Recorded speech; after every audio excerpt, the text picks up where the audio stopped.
but I'm similar to Jung in a lot of ways, in a lot of the ways he experiments, where I experiment with my mind a lot, and like for example, I have lucid dreams, and I'm an avid lucid dreamer, and I can do it spontaneously. Like for Mhm. example, tonight or not tonight, I guess during the day, but I could plan to lucid dream and then do it because for some reason, Wow. wake up at a certain time and then go back to sleep, I'll have a lucid dream.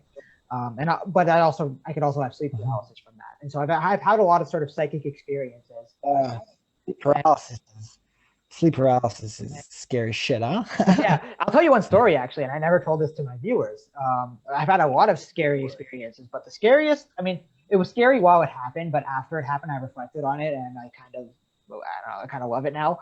But it was scary when it happened. It was terrifying when it happened. When I woke up in sleep paralysis, like this, kind of opened my eyes, looked at, and the thing is, it's hard to tell what's happening in sleep paralysis. I can't tell if my eyes are Yeah. actually open or if I'm just imagining the Or you're room. dreaming that your eyes are opening. Yeah. Yeah, exactly, right. But it felt kind of real, and I woke up and there was a demon on my chest, like oh, and Are you familiar with the picture?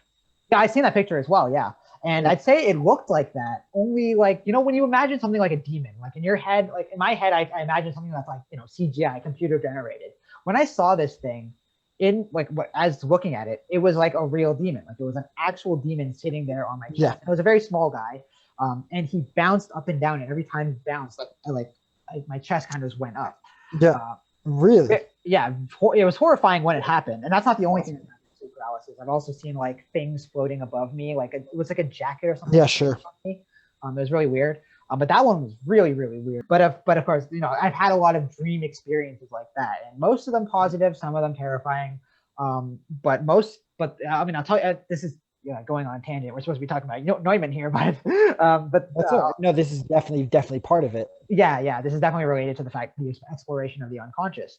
But like I said before, I'm an avid lucid dreamer, and one of the things that I do every single lucid dream is I'll examine the environment that I'm in and just look at something and to kind of compare it with my conscious experience when I'm awake. And every single time, I don't know if you'll believe this or not, every single time I come to the horrifying conclusion that everything in a dream world, a dream is very unvivid, right? It's like when you remember a dream, it's like very hard to tell what happened and like what was going on. But if you're lucid during a dream and you look at an object, I swear to you, and in my experience anyways, it looks exactly the same and has exactly the same amount of detail as something in real life. So I'd look at my Mhm. hand and I'd be like, wait a second, this is exactly the same as my hand when I'm awake. And this is, you have to be lucid. Really? Yeah, you have to be it's a very weird experience. And I don't know what the implications of that are. There are probably a lot. It probably has something to do with the way the mind sort of generates reality, and the fact that Yeah. it could probably regenerate reality exactly to a very high degree in a dream. And the reason why this is surprising to a lot of people is because dreams don't feel like that. Dreams feel very like Right. dreamlike, You're, like they're not yeah, real. exactly. But like The if you dimensions off. exactly, yeah, something's weird. The time isn't Like going try right. running. Yeah, and like events just happen randomly. One thing leads to another, but you Right. can't remember how you got started. But like if you do have a lucid dream, and I'm not, have you ever had a lucid dream or like any similar to that? There are I've had like moments where I realize, oh hey, let's do this. Mm-hmm.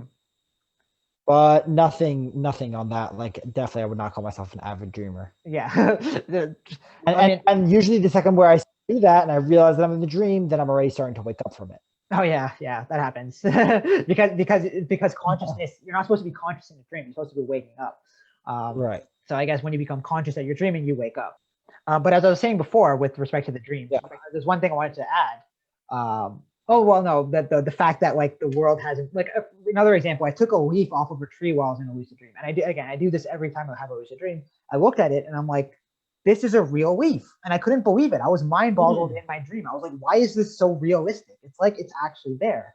Um, but when you become this is just kind of miscellaneous tales, but when you become good at this, you start having fun in your lucid dreams. So like recently I've been flying around, flying to like different planets. I flew to the moon in a recent lucid dream.